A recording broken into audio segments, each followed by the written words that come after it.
What is your favorite number 50 in anything? Oh, that's easy. Liberty, freedom, and America, the states. There's 50 states. Come on. That's a good one. I know it is. This show is all about freedom and liberty and truth, justice, and the American way. It's about Superman. Just talking about America, video games, and all that. Coming at you right now, episode 50.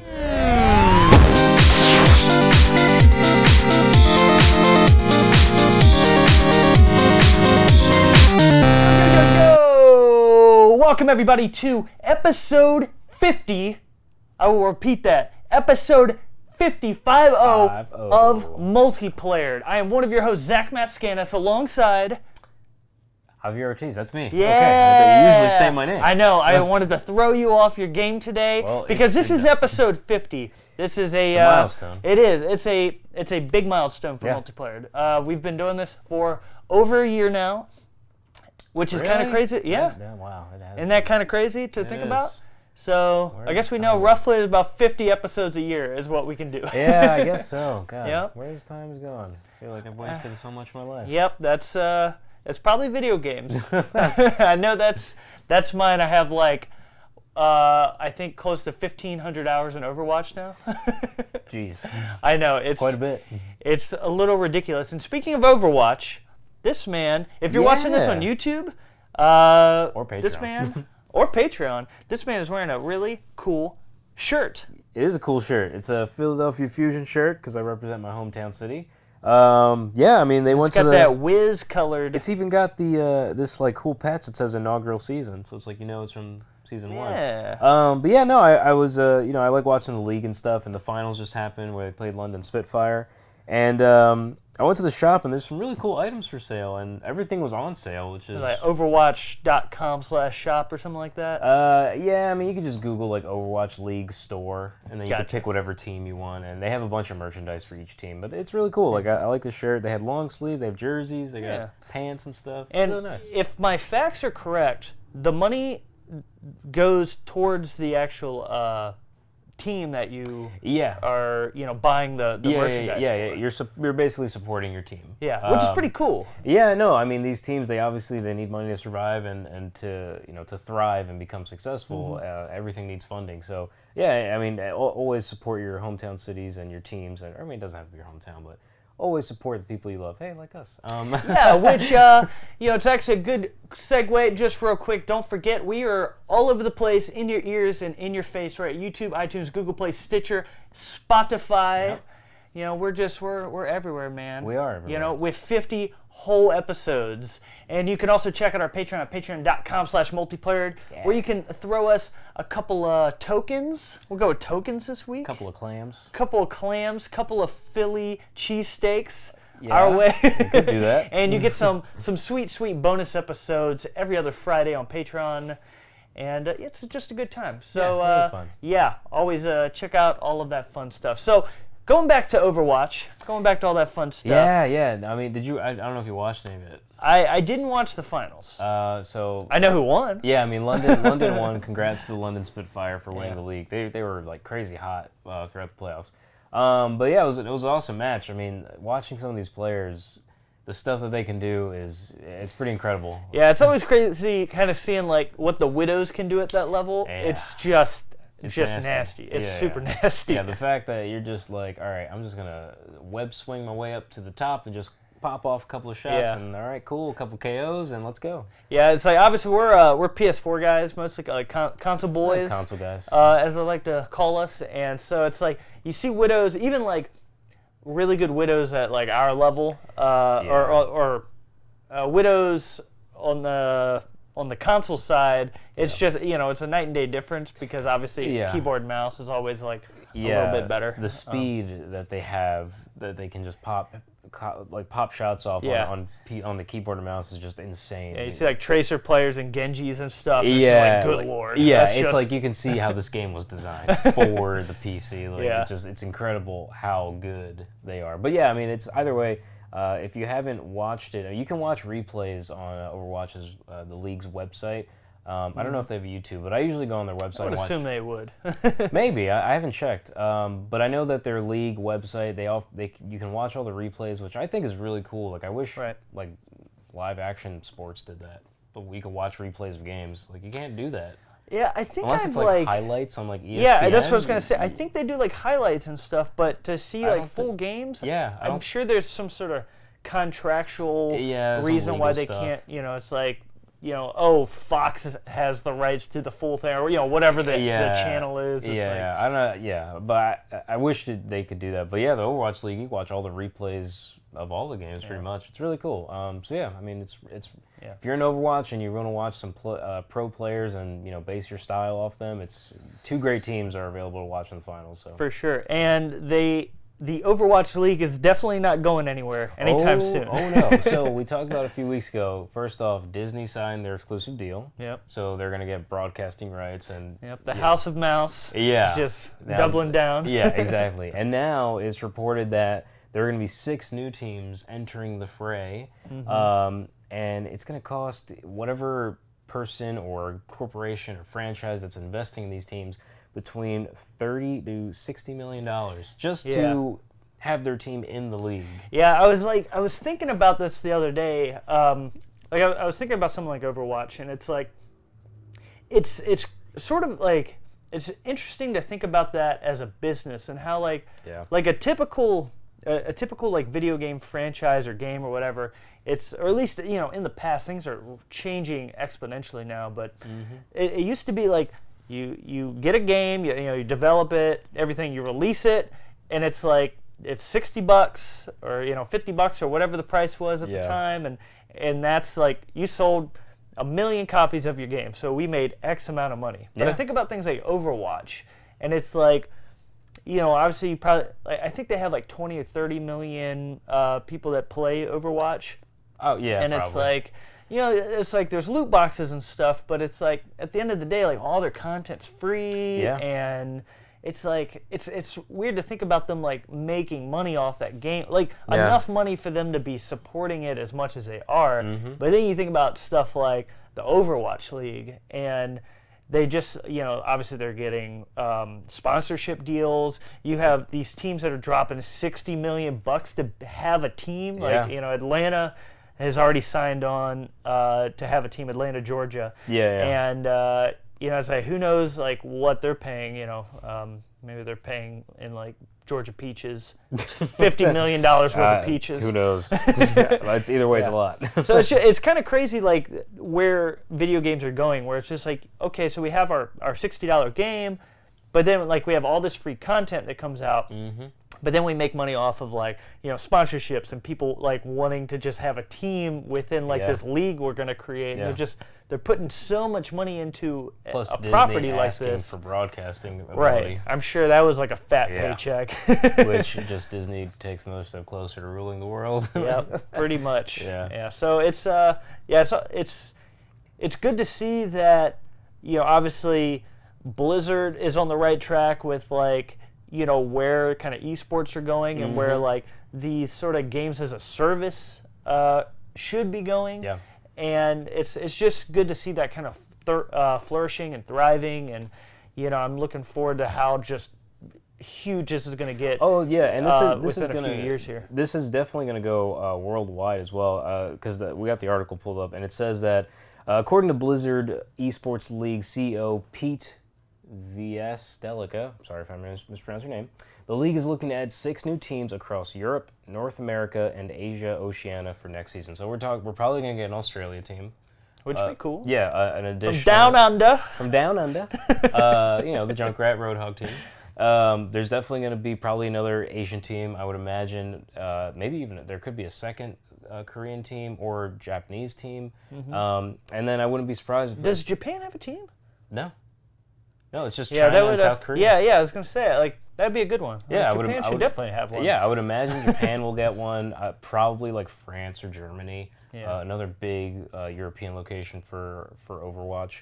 But I mean, it's a global thing. Like, it's a worldwide, and it's a game that reaches all borders and crosses all borders, and everybody knows it. Yeah. So you got to think that like like a company like let's say like Activision and EA and these companies have to be looking at, what Overwatch has done. And obviously, like, Blizzard's basically owned by Activision, but it's almost like it's a weird thing where it's just like they're owned, they have like stock in it, but they really don't touch Blizzard and what they're doing for the most part. Yeah. I would say like the closest comparison, and this isn't even that close, is like Pokemon Company and Nintendo, where it's like Nintendo owns it, but Pokemon Company does its own thing. Yeah. And it's the same with Activision. Like, Activision owns Blizzard, but Blizzard really does its own thing. Like, so you would think like the big boys, Activision and EA are looking at, things like Overwatch and things like Rainbow Six Siege, which obviously is an Ubisoft game, and figuring out what can we do in that world as well, because it's like there's money to be made. And, tons. And you would think that I'm sure. Sorry, I don't know the world of like the EA sports games as much, but I'm sure there's some decently sized leagues within that, and I'm sure those will just kind of keep getting bigger. I'm sure there's like a Madden league. Yeah. It definitely has to be. Yeah. I remember hearing some stuff about it, but once again, I don't follow that side of video games very closely. So, but like along with these, these kind of competitive hero shooters and, I guess you would call it like Rainbow Six Siege a hero shooter as well. It's kind of in the same boat, but sort of. Along with these like competitive hero shooters, we also have kind of the other side of things, which is like battle royale games. Battle royale. And change the world. Yeah, it's once again, it's huge between like, just obviously people are. Fortnite, Jesus, is just taking over the world. Yeah, I mean, that's the next phenomenon in gaming. Yeah. I mean, it's here. Yeah, it's here. Yeah, we're living through it. It's honestly like, this is honestly one of the most influential games, I would say, in years. Like, it's taken the world by storm. It's huge. Yeah. Between, the actual game, like, tons of people love it and play it. The availability. Yep. You can literally play it on anything. Like, grab your iPhone and you just play it on there. Like, it's insane. It's free to play, but that game has literally made billions of dollars. I think it's like $8 billion. Yeah, I think it just crossed that mark. It's absolutely insane. It's insane. And obviously, it's a huge game with streamers and YouTubers and all that kind of that whole world of people. So. These games just have like all these different outlets, whether it's Overwatch or Fortnite or whatever. So EA, I know, has been kind of taking note of, at the very least, they had a conference call, their quarterly call with their investors, and they were talking about, at the very least, Fortnite and these battle royale games and how much money they make. Right. And they're definitely looking into making so the Battlefield game that's coming out this year, not Battlefront, Battlefield. Yeah, Battlefield. They've already said, they announced at E3 that Battlefield's going to have a Battlefield Royale mode, which you pay the $60 or whatever for the game. And that comes with the game. So you have the single player, you have the multiplayer, like the typical Battlefield multiplayer, but then you have this new Battlefield Royale mode. Yeah. But we're talking in this conference call about, or this investor call about, another Royale game that would be separate from the Battlefield games. Yeah, like a new game entirely. Exactly. Right. So I think we have, there's like a decent quote or two in that article that you have pulled up. Yeah, let's see if you see anything interesting in there. Well, it says here that, the CFO and COO of EA, Blake Jorgensen, said, I would say we're interested in possibly experimenting with an essentially free-to-play standalone game that might be in a shooter genre or another genre. But I don't think that's how we're looking at the Battlefield stuff right now. But you'll see more to come on that in the coming months and years. So definitely they want to develop something. It doesn't necessarily have to be shooter. Yeah, which is a weird way to phrase that, where they're like, it could be a shooter or it could not be a shooter. It's like, what? Yeah, it's like, well, what else is there? Yeah, it would be like, if you're like, so I'm going to open up a restaurant and we're going to make sandwiches or some other type of food. And it's like, All right, well, you literally answered nothing but said words. So you'll still be serving food, right? Yes, but it will be sandwiches or some other food. Yeah, he also said, CEO Andrew Wilson of, who is he the CEO of? As for Battlefield 5, EA wants to give players as many different options. So CEO Andrew Wilson called developer DICE one of the publisher's most innovative studios and said it's working on other new modes as well. We're continuing to build and look to deliver innovative multiplayer components to Battlefield 5. And as we come into October, we'll be talking more about this, but you should expect that we'll be delivering a full-featured game that features all the traditional components of a Battlefield game, in addition to new modalities of play, including Battle Royale, and delivered in a way that we believe we want to play, which is not just what you get at launch, but in the context of a live service over time. Yeah. So it seems like not only will they want to make their own Battle Royale game, but they'll most likely have multiple kind of Battle Royale games with Battlefield getting constant updates and live service for their Battle Royale mode, and then I guess whatever they want to develop on the side. So I think they'll want to play with the different kind of pay models, I guess. So it's like Battlefield is obviously a $60 game. It's the typical Battlefield experience, plus there's this extra mode in it. Yeah. But it sounds like they really want to create a whole new another Battle Royale game outside of that that's like a more free-to-play model. Yeah, and it's strictly just Fortnite. They want to make their own. They want to make Fortnite. They want to make billions of dollars with a free-to-play game. Yeah, they want to try and create a new Fortnite, and I don't know what they're going to try and base it off of. Yeah. I mean, like, you think of what they have. So you think about like the IPs, and they did say that they're looking at creating a bunch of new IPs, but I feel like with the Battle Royale game, they'll want to use an established IP to really just like just have a brand awareness already, to try and pull people away from stuff like Fortnite and stuff, or it's just like, oh man, Star Wars is getting a Battle Royale game. I want to go play that. Yeah. Which isn't that's exactly what I was going to say. That's exactly what I was going to say, because first off, a Star Wars Battle Royale game, especially if it's going to be like Fortnite, where it's a free game, but you can microtransactions, you can download a bunch of other stuff, fine.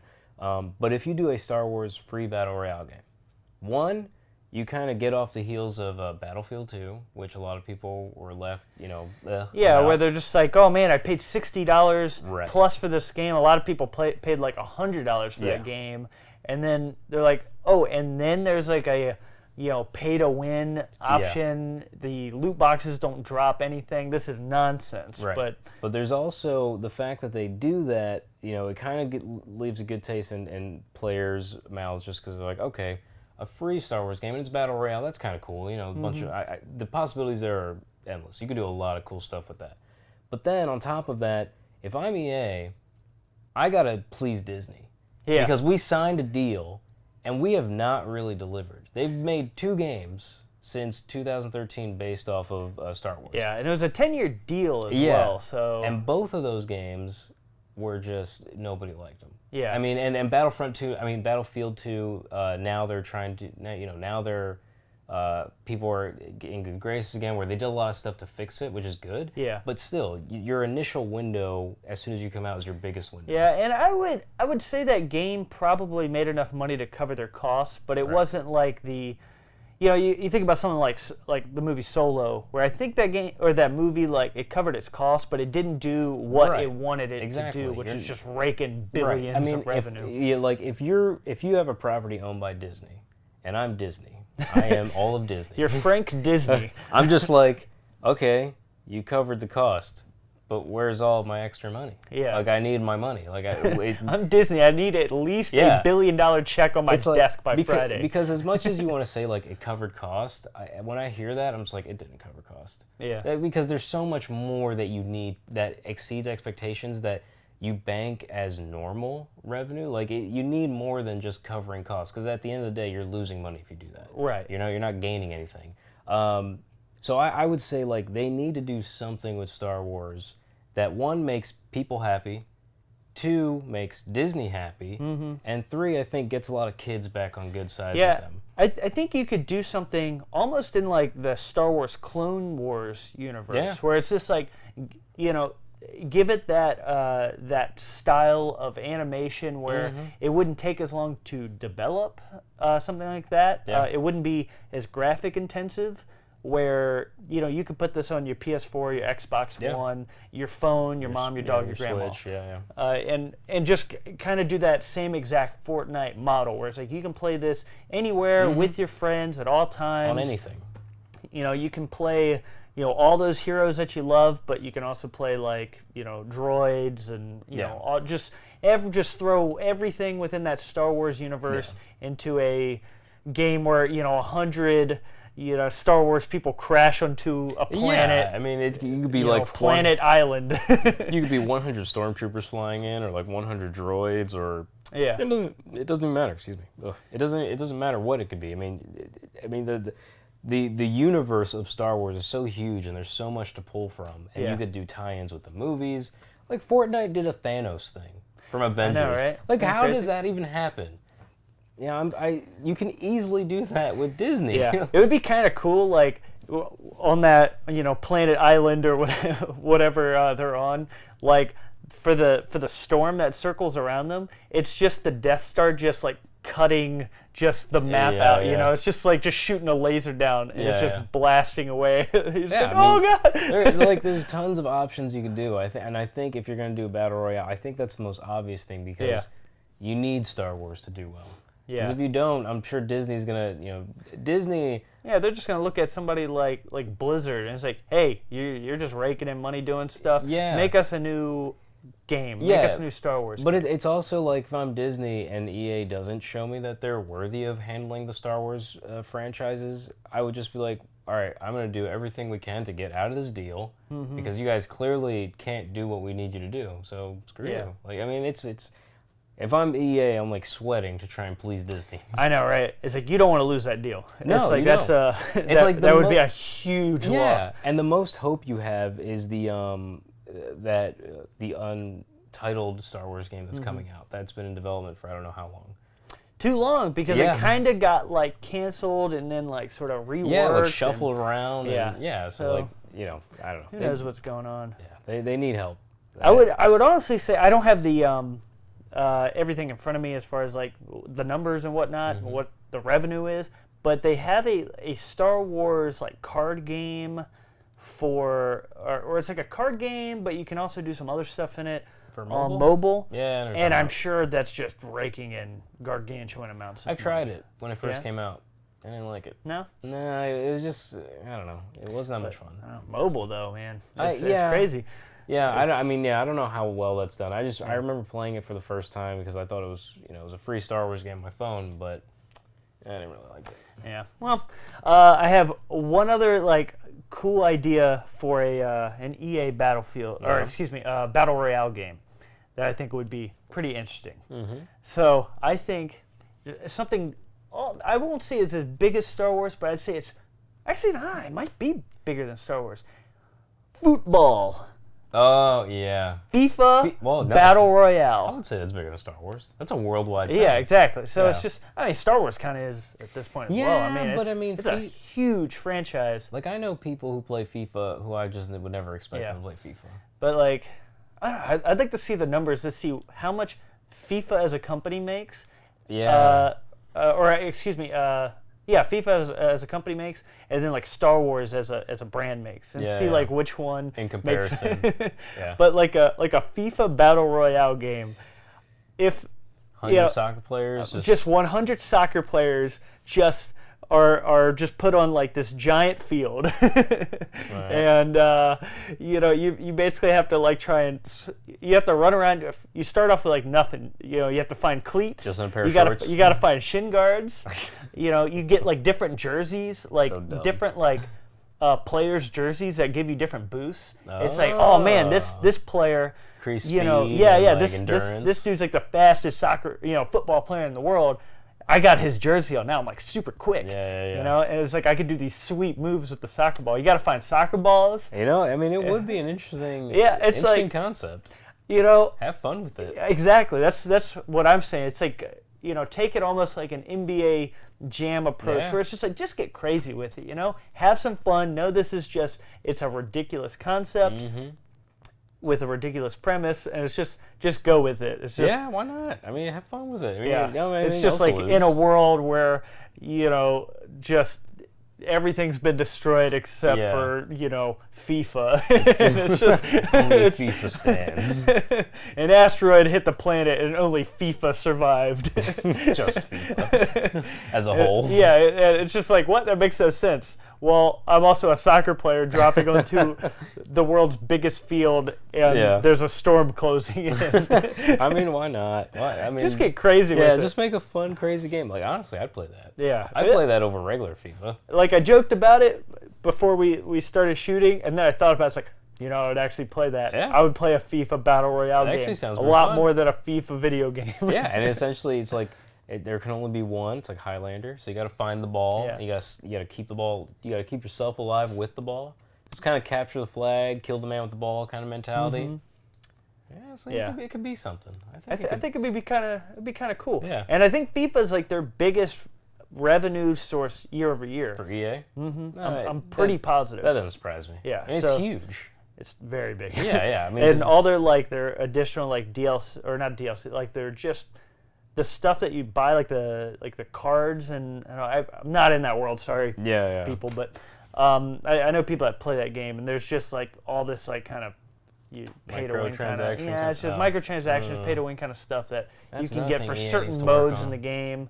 Well, they've gotten a little better with things like Star Wars. Yeah, but not FIFA. FIFA, I mean, they're just making just gargantuan amounts of money, so it's like, why stop? I guess, yeah. Still, I don't know. I don't like that model. Yeah, but moving on from from some of the big guys, let's talk about a couple of some little guys out there. Some little devs. Yeah, like we just saw the one trailer for Sinking City. Yes, which is being the developed by Sinking City. Frogware. Yeah, so Frogware, they make all the Sherlock Holmes games that come out every couple of years, and I've played one of them, which I think was Crime and Punishment, if I'm not mistaken. Crimes and Punishments. Crimes and Punishments. Yeah. I'm pretty positive that's the one I played, and it's one of those games that it's almost like a AA kind of game where right. You know, something that you would feel like THQ was making back in the day, where it's just like, this game, like it looks pretty good, but there's some like a little bit of jankiness behind the scenes. It's sort of how I felt about those games, where you know, you would be like investigating a crime, but you're stuck in an extremely linear path. Or you know, things would just be like cutting through the environment, like just weird kind of choppy stuff, and it's just it was the time I spent with it was good, but especially like I love like Sherlock Holmes in that world. I kind of wanted more from it. And like I just want like somebody like Naughty Dog or something like that to make like a Sherlock Holmes game. So it would be super cool. Yeah. Well, like give me just anything could be amazing. Yeah, or just like a Rockstar made Sherlock Holmes game or something like in a good as well. Yeah, I just want like a super cool like open world sandbox kind of game where you're investigating stuff. And that's actually the Sinking City. It apparently is kind of like that, where it's open world, or at least open world-ish. They say open world. I'm assuming the city is like open world. Right. It's like a big sandbox. You're playing a private detective, kind of like Sherlock Holmes, but there's some just weird nonsense. Yeah, some supernatural stuff going on. Yeah. Water's levels are rising. Yeah, I think there's a little paragraph about what this game is, if you want to read that real quick, for anybody that doesn't know what this game is. Yeah, sure. Well, I mean, the intro is The Sinking City. It's a third-person adventure game inspired by the works of H.P. Lovecraft. And they're building the Sinking City on three main pillars: open world, open investigation, and Lovecraft, which will define how we'll play and feel. Let me find the exact description here. Yeah, there was a little bio. Yeah, I know what you're talking about. Let me leave it to the players. I don't know. It's a big. Well, article. I know. So I know it takes place in I can't remember the town now, but it takes place in Massachusetts. Like Oakcraft? Or no, yeah, so Oakmont, that's what it is. Oakmont, Massachusetts in the 1920s. Yeah. Stop me when I'm incorrect here. Yep. And you're playing a private detective that's trying to investigate these this weird unnatural kind of phenomenon that's happening where like the city's just getting extremely flooded. Right. And it's just like weird supernatural stuff that's kind of happening. Oh, here we go. I got it. So the game takes place in Oakmont, Massachusetts, set in the Roaring '20s in America, which is a very famous piece of American history.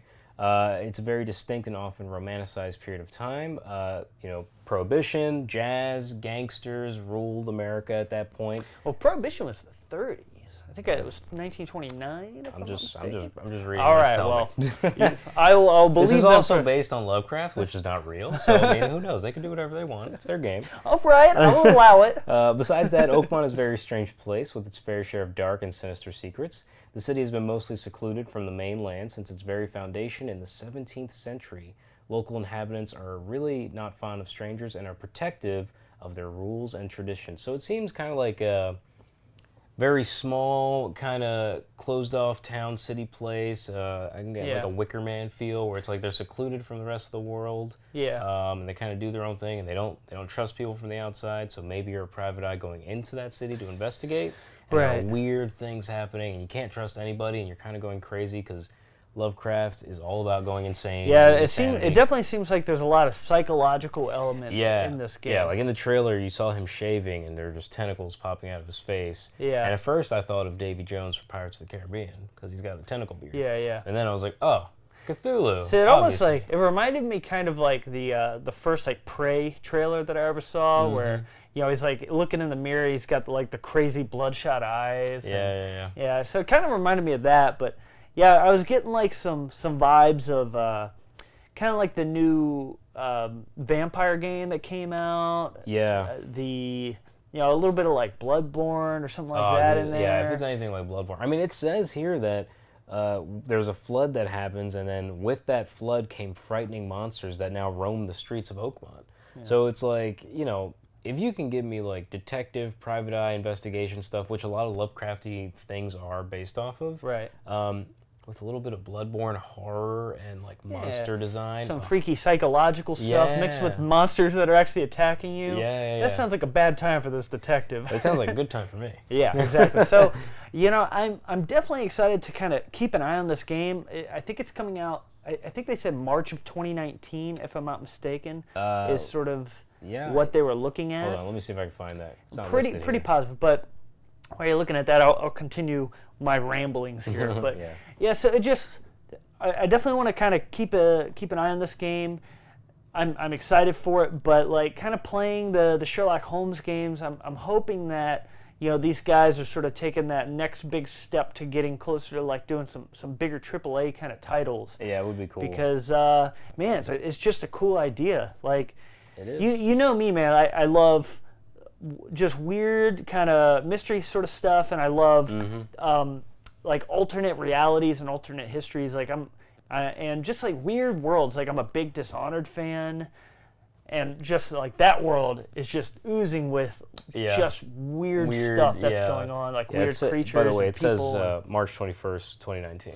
Yeah, I mean, they have the exact date. Yeah. Like, just the day and everything. Yeah. So it looks cool though, and I love that universe of like Cthulhu, Lovecrafty kind of thing. It's super interesting, and like I love playing like there's a lot of tabletop games like Arkham Horror. One of them is called Arkham Horror, and it's all about Lovecrafty stuff, and you're fighting like the ancient ones. And stuff. It's really cool. Like it doesn't take place in the Batman world of Arkham. No, I when I first saw it, I thought that's what it was. You bought it, you got upset, and you're like, actually, this still seems all right. Yeah, it's pretty cool. I mean, Arkham not only exists in Batman. There's something moving around that screen. Yeah, the background. See, it's already, even the website's freaking me out. Yeah. Okay. It's cool though, man. It's really cool. Like I love that world, and I don't know. It's just the Cthulhu thing in Lovecraft has always been super interesting to me, and it's such a cool like. The underwater city of Ryla and all that stuff. It's really interesting, and I love playing Bloodborne.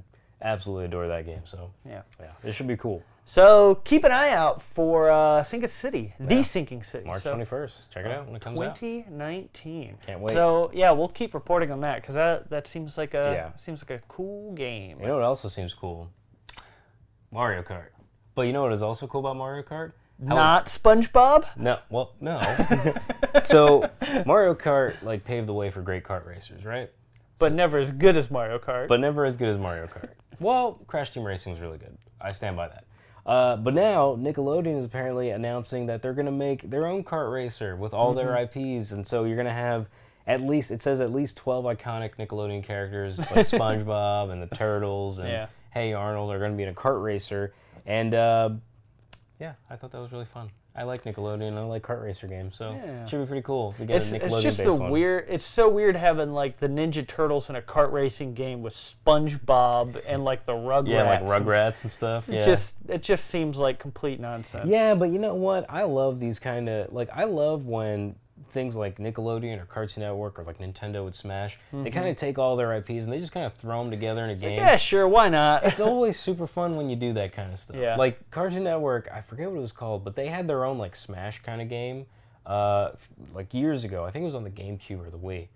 Really fun though. Yeah. Like you had a bunch of weird Cartoon Network characters, and they're all fighting I totally each remember other. that, like Johnny Bravo and they were all in Courage, I think, was in there. Yeah, I think he was in it as well. But it was like their own Smash game. Right. And it was really fun and really cool. So like, I am all for like these mega corporations taking all their properties and be like, let's just put them all together at once. One thing that bugs me about, even just the image right there, it looks like it's just a single racer per kart, and I feel like with all of those characters, you almost need to do a double dash style thing where it's like SpongeBob and Patrick, and then you have like two of the Turtles, and then you have like Tommy and Chucky, and then you have what's some other? What's his name? Timmy Turner and the Fairly Odd Parents are in one. Yeah, and then it would just be like the Angry Beavers are in their own. Oh, see, that would be a good one. Man, I love the Angry Beavers. That was a good show. And it would be like Hey Arnold and his friend Gerald. Gerald. Yeah.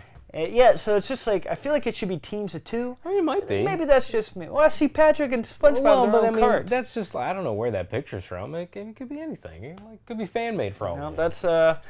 That's legit. Yeah, like did Nintendo or Nickelodeon produce that directly?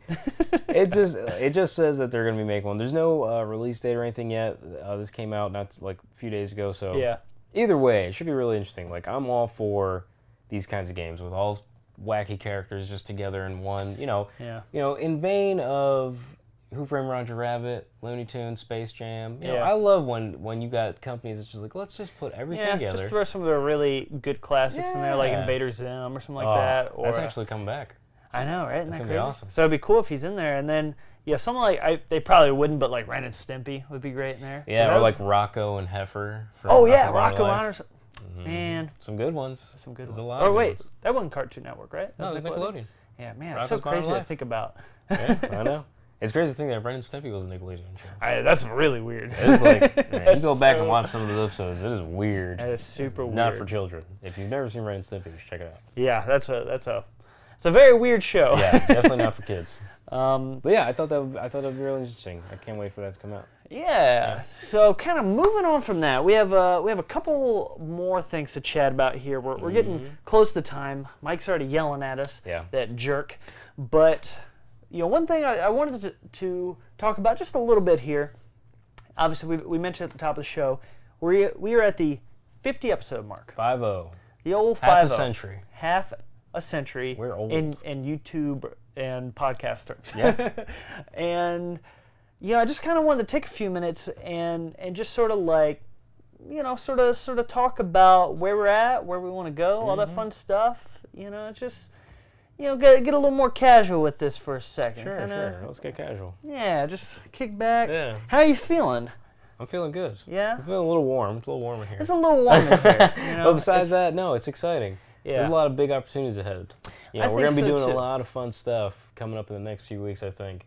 Yeah. And a lot of original ideas are going to be coming up, and a lot of things in development as well. So yeah, it should be fun. It's going to be a fun year ahead. Yeah, so we're definitely like, now we're at this like 50 episode mark. We're really looking at like some new things we can sort of do going ahead, and obviously it's like we're doing this kind of in our spare time, essentially. Yeah. This is like such a little like, it's a pet project of ours because we love talking about video games and playing video games and all that kind of stuff. So, it's like trying to balance, this with real life. Yeah. And it can be tricky, but we definitely like, we want to build a community around multiplayer. We want to, just bring out like a ton of like different and just fun content from, kind of sketches to some Let's Plays. And like we've been talking about like little fun, like kind of documentary style videos and stuff like that. Yeah, that'd be really cool. So. Maybe even our own little animated shows if we can get there. I want to try and get a team together, but I'd love to do my own animated show. It'd be a lot of fun. Yeah, but a lot of exciting opportunities ahead. Yeah, and I'm already like I'm working on trying to create some merchandise and stuff. Less than like, obviously there'll be a shop and we'll sell that stuff, but like honestly, I want to make merchandise that I just want to wear. I want to design some like really cool video game clothing. So I'm gonna take a crack at that. So hopefully you'll see that probably like through like an Amazon shop or something like that pretty soon. That's pretty cool. Yeah, and I'd buy one. I would hope so, you jerk. So look for some cool merchandise, whether it's like multiplayer branded or like I want to get kind of funky with like doing some other franchise related stuff without getting in trouble, obviously. So I got to do a little more research into the legality of that and what I can and can't do. Because I see other people selling that kind of stuff. I don't know if they have any type of license for it, but I think it's not like Nintendo needs to know. If I make a shirt with Mario on it, it's whatever. I don't know. They were just shutting down a bunch of like ROM sites and charging them like. That's true, but they've been around for years. Yeah. I don't know. I mean, we've been around 1 year now. We might hit the 2-year mark, and they're like, "Yo, you owe us $150,000." Well, then I'll just be like, "Sorry, wrong number." That's all. Click. That's all you gotta do. It's easy. Yeah. So we have some fun stuff in the works. Yeah. So just wanted to kind of take a few minutes and kind of talk about that, and I'm hoping that obviously we're still very small right now, but it's something we love doing, and we're gonna keep doing it week to week, and we're just going to try and build on this. So it's like... We're going to do it whether you like it or not. You got to deal with it. Yeah, you're just going to deal with it. Yeah. But we hope you like it, and like and subscribe and all that kind of fun stuff, and just kind of join our little community that we're hoping to grow here. Because it's like, I want this to just be like a fun thing for everybody. It'd be so cool if we had like, a community that kind of gets together. I'm like, it doesn't have to be like an everyday thing, but a weekly basis, we all kind of get together. We have either like maybe a live stream or like just do something together for all the people. It'll be a lot of fun. I love the idea of having a big community of people get together, loving one thing and just talking about it, or just having a good time, like enjoying other people's work. And it doesn't have to be us. Like other people can be a part of it and create stuff if they want. Yeah. This could be an avenue to your own thing. I mean, it'd be pretty cool though. For sure. Yeah. And eventually we'll get about $30 to $60 million and we'll create our own Overwatch league. Pretty much. And then we'll have like the multiplayer crew. Yeah, it'll be the multiplayer team. Yep, and we'll be called the multiplayer multiplayers. I like it. It's a mouthful, but I like it. Yeah. Yeah, it'll be fun times. Crush the Spitfire. Dude, London, they lost the Revolutionary War, but they won the Overwatch War. And that's really what matters. It really is. Yeah. It kind of bothers me though. Yeah. Did you want to do a little Historia? I did, because there's one last piece of agenda to cross off, and that's the video game story. So let's get into it. Let's do it. All right. So, for those who don't know, video game Historia is I take a game or something involving video games throughout this time in history, and I try and quiz Zach on it because he doesn't know as much as he thinks he does. I've stumped him many times. I'm kind of bad at this game. You are. So this one's kind of an easy one. Okay. I think it is, at least. So let's take you back to a special time, the 90s. All right, it was great. The 90s. It was 1999. Ooh, 99. Y2K is happening. Yep, People are worried about Terminators. Yep. The Matrix had come out. Yeah. It did. Yep. It did. Which was awesome. It was. Blade just came out a year ago. Batman and Robin came out 2 years ago. Oh. Good times. Yeah. Good. Well, kind of. So yeah, this is a 1999. We're going back, and in the vein of what we talked about last week, this is a fun sports game. Fun sports game. Fun sports games, which we love, and it's a good one Because it's got some licensed IP characters. Licensed IP characters. Okay. Some of which you love very much and you care about. Okay, In a fun action sports game that's kind of wacky, but really good. Okay, so let's see. So 99. So we got like, we're in the PlayStation 1, we're in the Sega, we're in the Nintendo 64. Yeah, so let's go. So is this a N64 game? It is. Okay, so many great sports games on the N64 games. Yeah. Many good party games in general. So, is this a Nintendo-made sports game? Yes.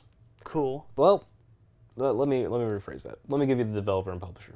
Okay. Nintendo's the publisher. Cool. Developer is Camelot Software Planning. I already know. It's Mario Tennis, dog.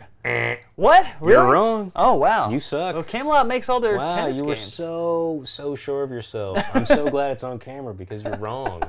But they do all the tennis games. I'm not saying they don't, but so they if didn't do it's this. Not if they're they don't just do tennis games apparently. Apparently, so I think the only other like big sports game for the N64 really was the Mario Golf.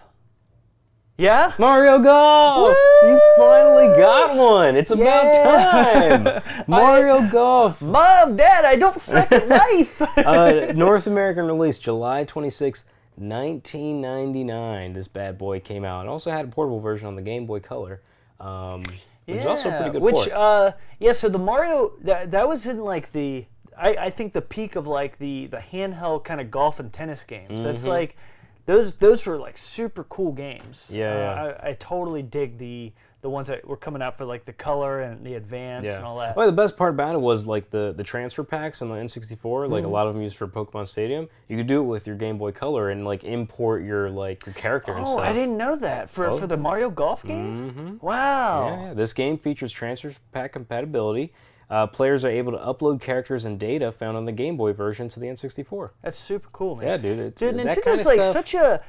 they're such a kooky company. Like I always love the term that people give them, like the crazy toy makers. Yeah. Because it's like they make this wackadoo stuff. Like, what if we come out with this pack that you plug into the back of the N64 controller?